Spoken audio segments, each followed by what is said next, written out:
I have separated this into twos, and we're finally finalizing this. And I'm just gonna heat this up using my trusty heat gun. This is a good way of,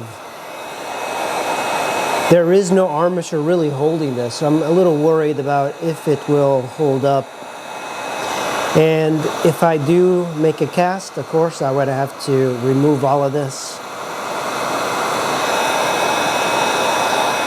So I'm gonna join it really quickly here.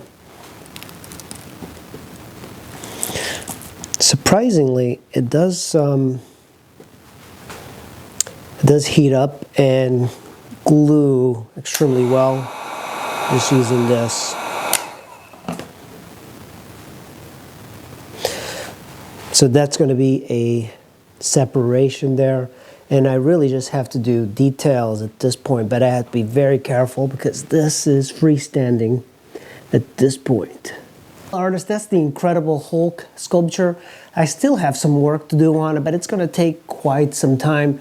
But this is pretty much the end of this series. Thank you for watching. Make sure you hit like and subscribe, and stay tuned. I will be doing a updated version of this and 3D scanning it and putting it online. So thank you for watching. I'll see you in the next video.